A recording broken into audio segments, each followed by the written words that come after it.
পৃথিবীর প্রথম ঘর হিসেবে পরিচিত পবিত্র কাবা সৌদি আরবের মক্কায় অবস্থিত। এই ঘরকে ঘিরেই বিশ্বের কোটি কোটি মুসলমানদের ইবাদত। কাবাকে সামনে রেখেই আদায় করা হয় নামাজ আর হজ ও ওমরা পালনের জন্য প্রতি বছর মক্কায় ছুটে যান লাখো মুসলমান। কিন্তু জানেন কি পবিত্র কাবা ঘরের দরজার চাবি কার হাতে থাকে? এই চাবির সঙ্গে জড়িয়ে আছে প্রায় ১,৫০০ বছরের পুরনো এক ঐতিহাসিক আমানতের গল্প। পবিত্র কাবার একটি প্রধান দরজা রয়েছে, যা সাধারণত মেঝে থেকে বেশ উঁচুতে স্থাপিত। কাবার উত্তর পূর্ব দেয়ালের কাছাকাছি এই দরজার অবস্থান। হাজরে আসওয়াদের কাছেই তাওয়াফের সূচনা হয়, আর এই দরজা খোলার চাবি বংশানুক্রমে সংরক্ষিত হয়ে আসছে বনি সাইবা পরিবারের হাতে। ইসলামী যুগের আগেও কাবার দরজা খোলা ও বন্ধের দায়িত্ব ছিল এই পরিবারের পূর্বপুরুষদের হাতে। সেই ধারায় পরবর্তীতে ইসলামের যুগেও অব্যাহত থাকে।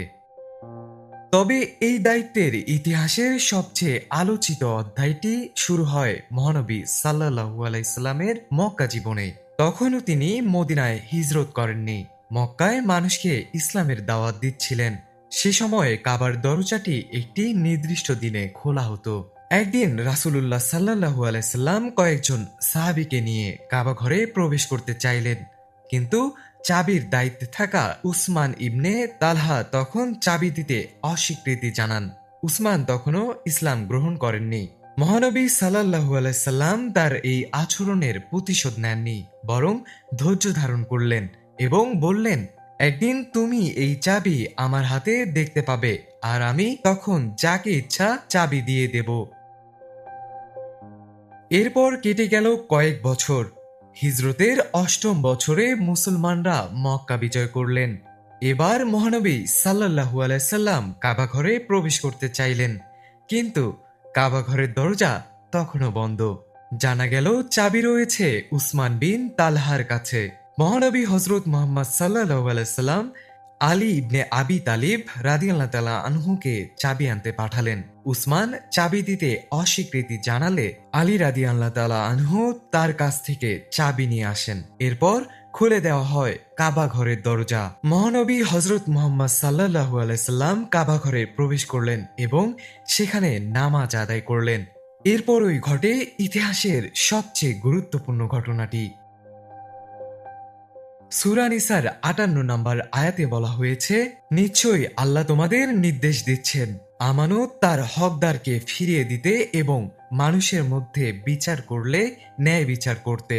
ইসলামী তাফসিরের বর্ণনা অনুযায়ী এই আয়াতের সঙ্গে কাবা শরীফের চাবি উসমান ইবনে তালহার কাছে ফিরিয়ে দেওয়ার ঘটনাটিকে যুক্ত করা হয়েছে। কাবার চাবি তার প্রকৃত হকদার উসমান ইবনে তালহার কাছে ফিরিয়ে দিতে এবং তার কাছে ক্ষমা চাইতে।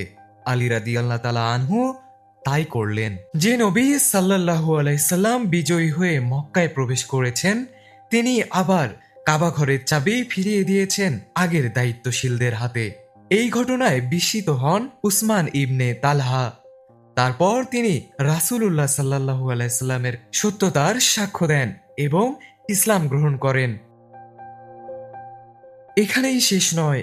ইসলামী ঐতিহাসিক বর্ণনা অনুযায়ী রাসূলুল্লাহ সাল্লাল্লাহু আলাইহি সাল্লাম উসমান ইবনে তালহা এবং তার বংশধরদের কাছে কাবাঘরের চাবি সংরক্ষণের দায়িত্ব দিয়ে যান।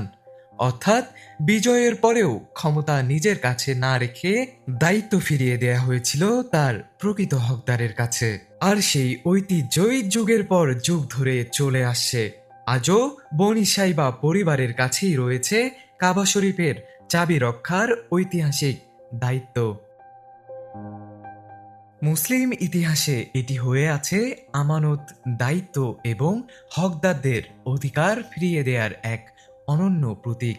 কাবার চাবির এই ইতিহাস আজও মানুষকে মনে করিয়ে দেয় আমানত যার, তার কাছেই তা ফিরিয়ে দিতে হয়। পবিত্র কাবার দরজার সেই চাবি শুধু একটি দরজা খোলার চাবি নয়, এটি ইতিহাসের এক অমূল্য আমানত। মুশফিকুর রহমান, মানব কণ্ঠ ডেস্ক।